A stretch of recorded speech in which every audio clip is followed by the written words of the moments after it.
أهلا بالجميع. محتوى الصور الرخيص والبسيط ده سهل جدا في النقل، وكمان ممكن تشيله وتنقله من غير أي مشاكل. أهلا. تمام يا بريفيز، دلوقتي هنركبها ونشدها. أنا ضيف عنده من غير مبالغة خبير الأسوار البسيطة، ده صاحبي كوستانتين كانال. هو مش عاجبه السور القديم اللي معمول من شبكة رابيتسا على طول أرض الحديقة في طريق، وكوستانتين مش عايز كل اللي ماشيين عليه يشوفوا إيه اللي بيحصل عنده في الأرض. إحنا بنطول الأعمدة المعدنية الدائرية بقطع من مواسير مربعة لحد ما توصل لارتفاع 210 سنتي.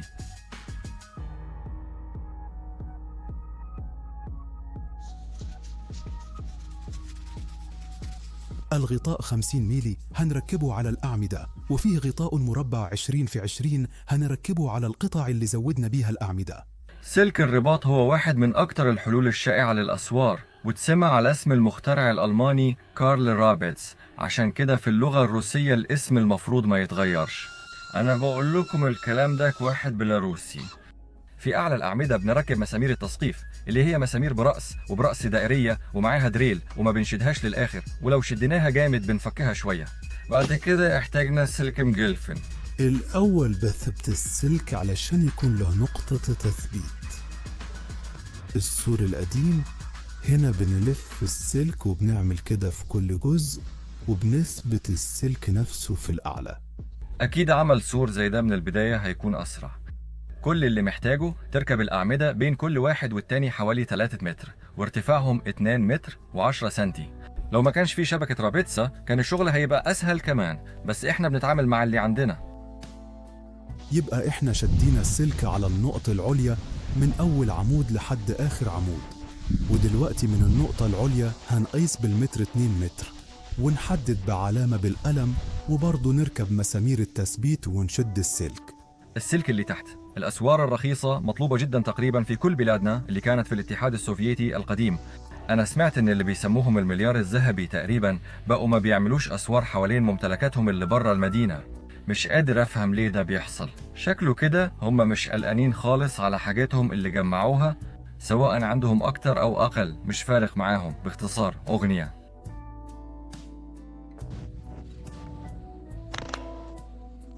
هنا عندنا شبكة سلك هنسيبها زي ما هي. لو ما كانتش موجودة كنت هضيف سلك تاني بين السلك اللي فوق والسلك اللي تحت. عندنا إحنا السلفيين الشرقيين السور يعتبر حاجة مقدسة كده. كل ما كان أعلى وأقوى كل ما الشخص اللي وراه يكون أغنى وأكتر احترام. سمعت إن أكتر مكان فيه أسوار عالية هو روبليوفكا اللي جنب موسكو. في روبليوفكا الأسوار بتوصل لارتفاعات خرافية. ارتفاع السور المسموح بيه مكتوب بوضوح، بس مش كل الناس بتلتزم بيه. فرشنا الشبكة، ودلوقتي هنركب الطرف السفلي بتاعها بالرباطات النايلون دي. في الوقت الحالي هنحط 2 في كل فتحة. بعد كده هنعدي باقي الشبكة فوق السلك اللي فوق، وبعدين هنشدها كويس عشان ما يبقاش فيها تجاعيد. عند السلافين الشرقيين السور يعني الأمان. إحنا مش متعودين نثق في الجيران بنسبة 100%.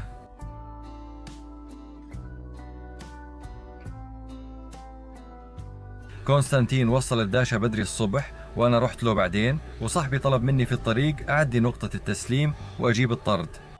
المادة اللي هتخلي السور مش شفاف هي شبكة الواجهة الواقية. الشبكة دي بتستخدم في مجالات كتير في حياة الإنسان. أكتر استخدام ليها بيكون كغطاء لواجهات المباني وقت البناء، وكمان في إقامة الأسوار والحماية من ظروف الجو زي البرد والشمس وهكذا. وكمان بتستخدم أثناء نقل البضائع السائبة. الشبكة ليها كثافات ونفاذية ضوء مختلفة، وعدم نفاذية الضوء بتتقاس كنسبة مئوية. ده مش إعلان للشبكة، تركيب السور ده شغل ممتع جدا، والنتيجة بتبان فوراً.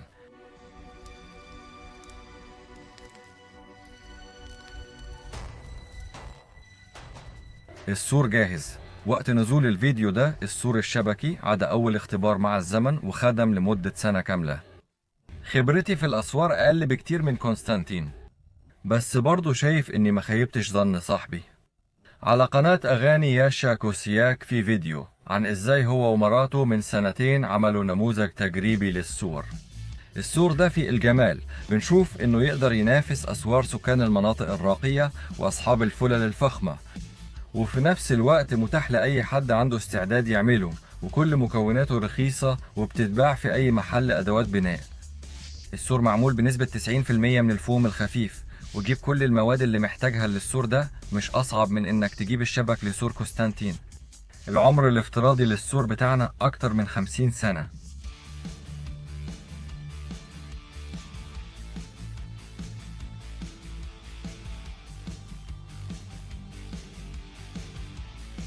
عند السلاف الشرقيين اللي احنا البيلاروسيين منهم، علاقتنا بالسور مش بسيطة، وده باين حتى في الأسماء الكتير اللي عندنا للسور: جوردبا، أوغوروجا، إيزوغورود، باليساد، بليتين، تين، شيستاكول. ودي بس الأسماء اللي أول ما خطرت على بالي. باللغة البيلاروسية السور اسمه بلوت، وبالأوكرانية اسمه باركان.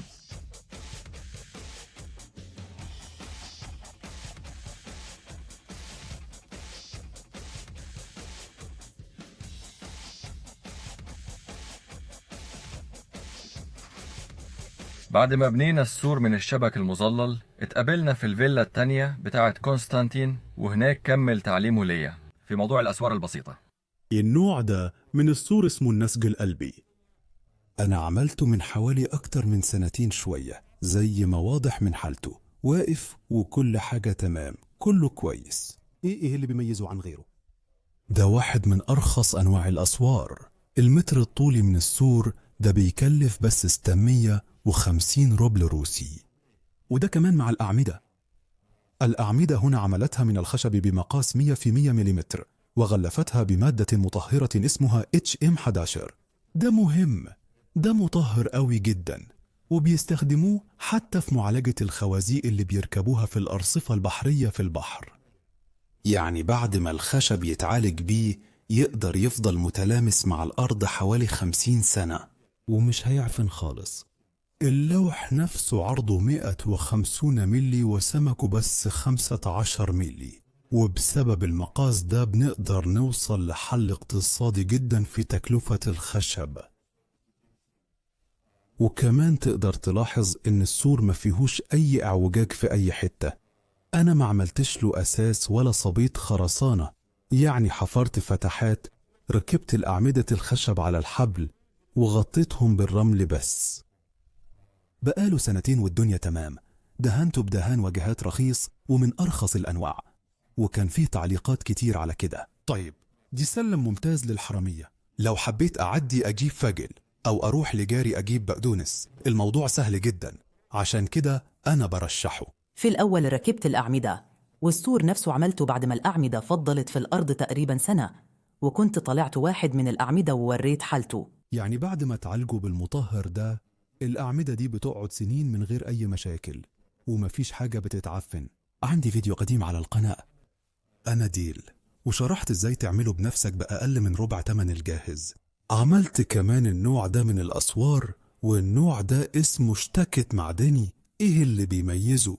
الميزة إنه معمول من غير لحام خالص، مع إنه سور معدني ومتثبت على حوامل خاصة. العمودين كمان عملتهم من غير تدعيم بالحجارة أو إسمنت، بس رمل. ودلوقتي هوريكم بعد أكتر من سنتين السور حالته إيه وواقف إزاي. كتير توقعوا إنه أول شتوية هيخليه كله يعوج ويتلخبط وكده. بحب أوضح إن كل حاجة بتعتمد على نوع التربة. يعني في حالتي التربة رملية، والرمل مش تربة بتنتفخ أو بتتأثر بالصقيع، وعشان كده الأسوار والأساسات بتكون كويسة جدا عليه، فمش محتاج تدعم أو تصب خرسانة خالص لو التربة عندك كويسة.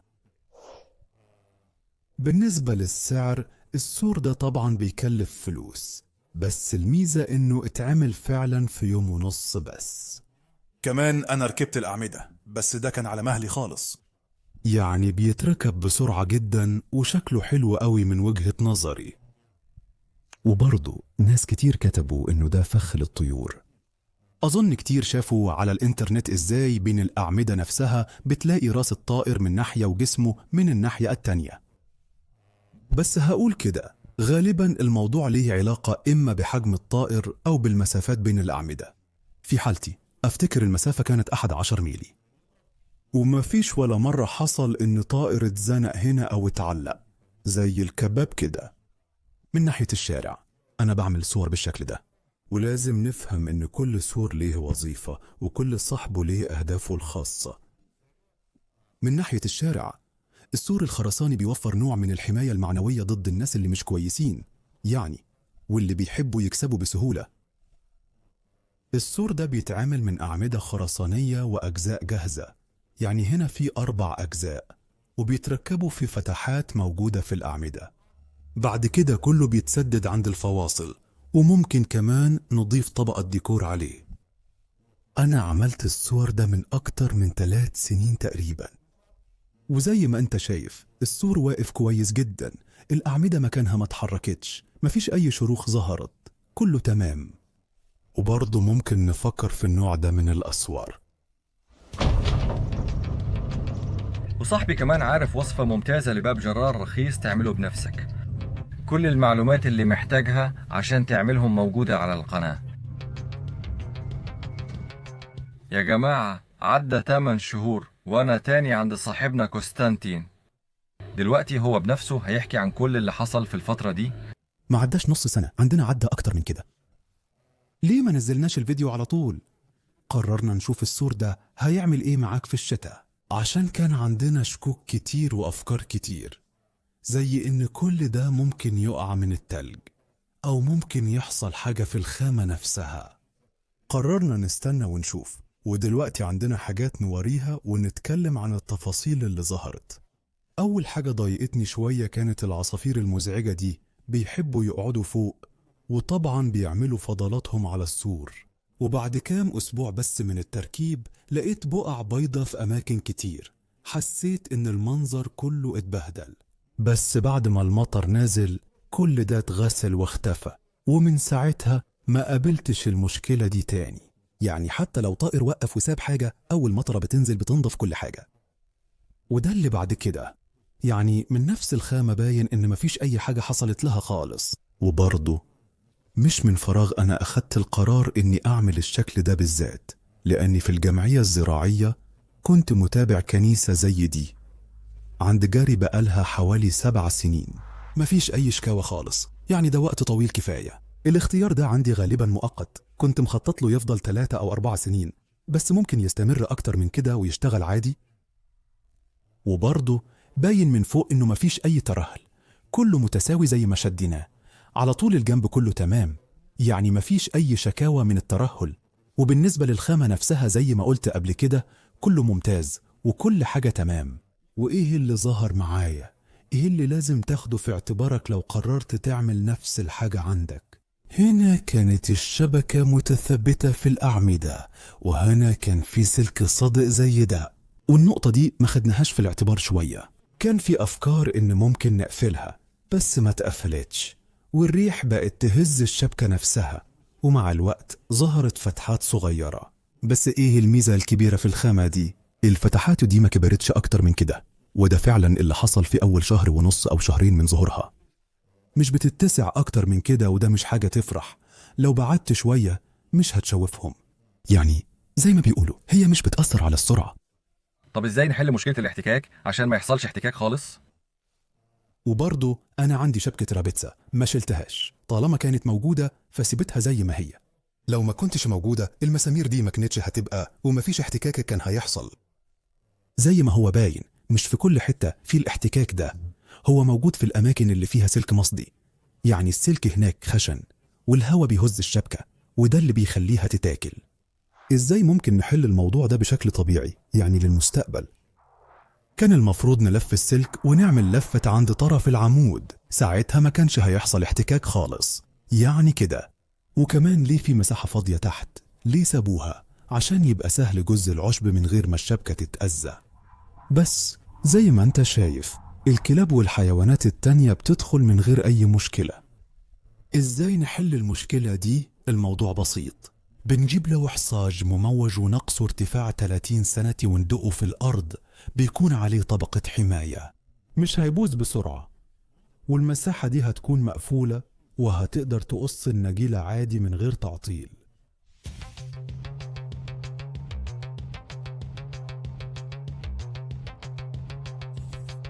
احنا كده لفينا من بره، وزي ما انت شايف مفيش اي لفات او عقد، وكل حاجة مظبوطة ومستقيمة ومفيش اي تلف فيها. وكمان اللي ممكن نركز عليه هنا هو مدى نفاذية الضوء، وكمان ازاي الجزء ده باين، يعني تقريبا مش شايفين اي حاجة خالص. احنا واقفين على بعد متر تقريبا من السور ومفيش اي حاجة باينة خالص.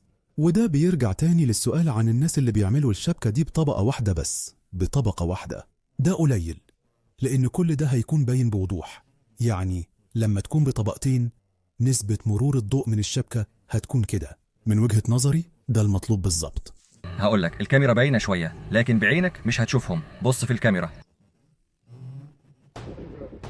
عارف إني مهتم بالحاجات المصنوعة من الفوم، وصاحبي حكالي عن تجربته مع أحواض الزراعة الدافية الجديدة اللي معمولة 90% من الفوم العازل، وكمان عن الكيسون الدافي اللي المية فيه ما بتتجمدش حتى في عز الشتاء.